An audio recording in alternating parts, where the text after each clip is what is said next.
Your supervisor got fired. The whole sales department sucks. We're going digital instead of that. We're putting AI to replace all of you. It could be a million reasons. We just don't have the money to keep paying you.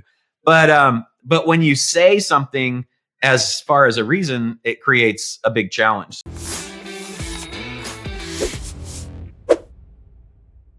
Hey, everybody, Roland Frazier and Ryan Dice here with another episode of the Business Launch Podcast. It is good to see you, Ryan, after not seeing you for minutes and minutes, and then not seeing you for minutes and minutes before that, because we've been together for like 2 weeks now. How you doing?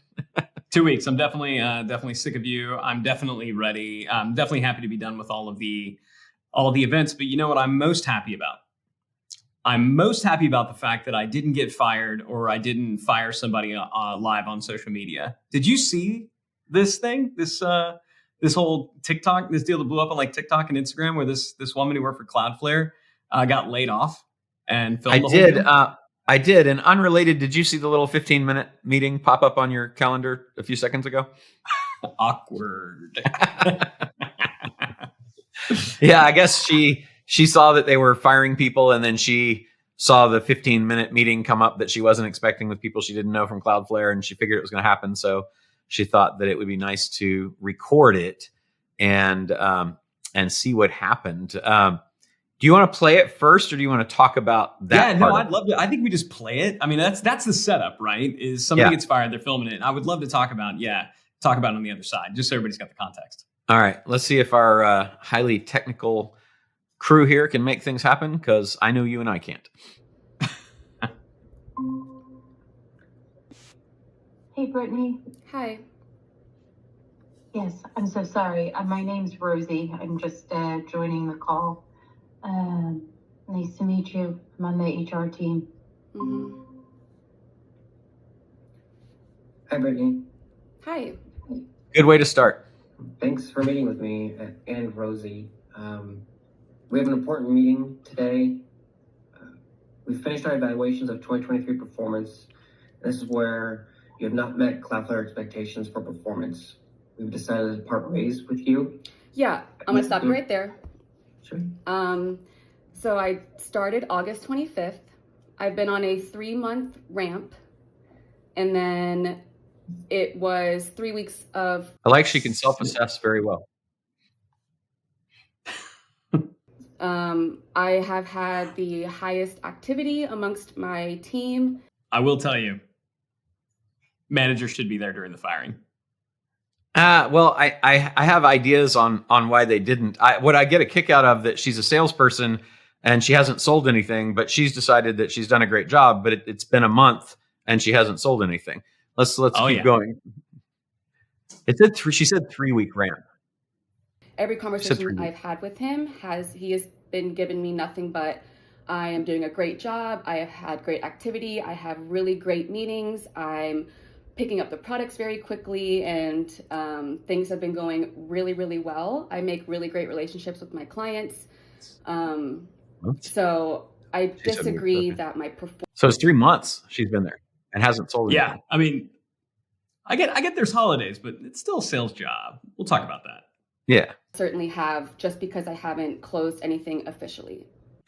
Officially, which means she hasn't officially made any money for the company. Doing this, and not my manager, we've never met. So this seems a little odd that my manager has no idea that this has been happening, and the director has no idea that this has been happening. So I'm just definitely confused, and I would love like an explanation that makes sense. 100%. Real quick, let me carve out the two threads. The latter of why I'm on this conversation, I'll put that one to the second half, and Rosie might be better to explain. Kind of get I don't know how long you want to let it run. I think we get the idea. Yeah, it doesn't get better. She goes on to say that she wants a specific reason, and is she being fired for no reason, and things like that. And then I guess she's gotten quite a bit of support, and I don't know what other feedback has come. I haven't had a chance to read the comments. I saw it this morning, and I guess you want to start with the way that they chose to do it, and her response? What do you think? What do you want to do? Yeah, I mean, I think something doesn't go this viral. It really does take both people to kind of do something kind of screwy for something to go this viral. And when I think about it, I think she's absolutely correct. I don't love the idea of somebody's manager not being on. I get that sometimes that happens, especially if the manager themselves are let go.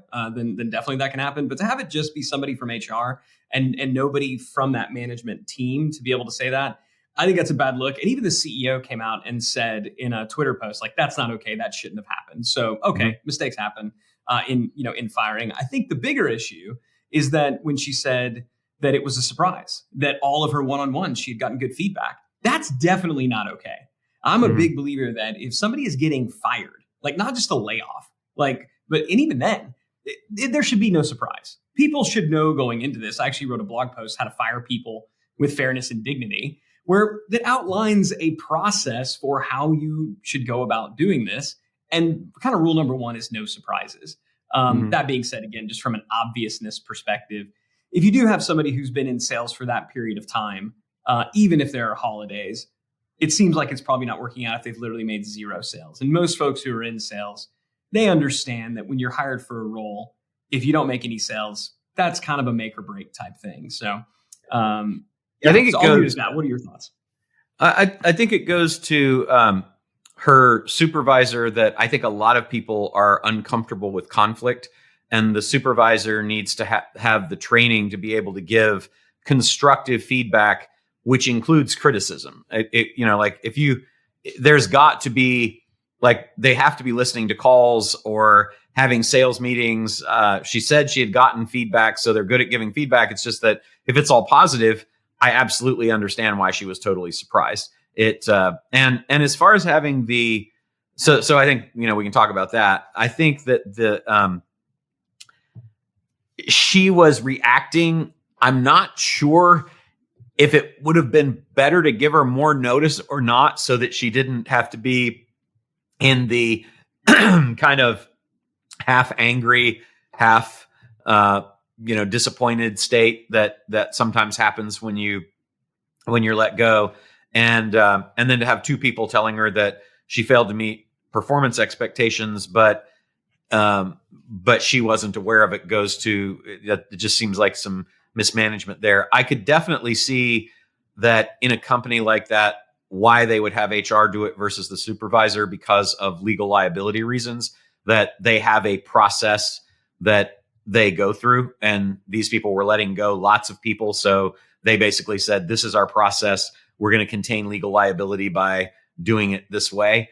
It sucks, but having seen the legal side of things as well, it really, you really don't want to give any more information. And if she had a relationship with the supervisor, they may have been concerned that the supervisor would have said, yeah, it does suck, and you were doing great, and blah, blah, blah. And completely supporting that position, she chose to record this call separately, which, interesting. I'm not sure on the legality of recording as like a Zoom call and publishing it, because there are dual consent states and single consent states. So that's an interesting thing, that she could potentially create liability for herself, violate the law there, particularly to have the 2 supervisors, be broadcast.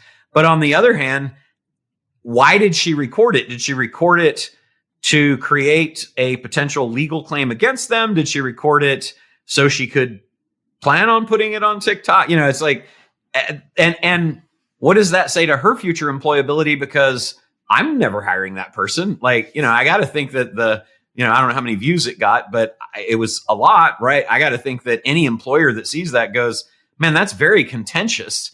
And sometimes things don't work out. Like, in terms of the giving a reason, we never give a reason, because it's just your services are no longer required. If you give a reason, then you can potentially destroy your at-will employment and create a liability, because that now there's an argument that somebody can make as to, well, you said this, but I did that, and now you can fight about it. It's, if you just basically say, in most states, they're at-will employment, you can fire anybody anytime for anything.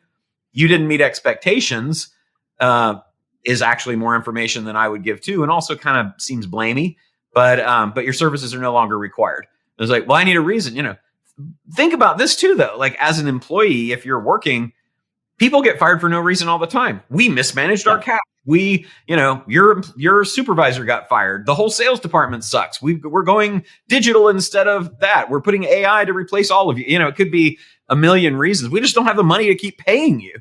But when you say something as far as a reason, it creates a big challenge. So I'm with you on I think it could have been done in a better way. I don't think she should have been surprised. And I think that there's definitely things they could do better. But like, for everybody that's an employee, I would say you're probably not going to get the honest conversation as to the real reason ever, because it just creates too much liability for the employer.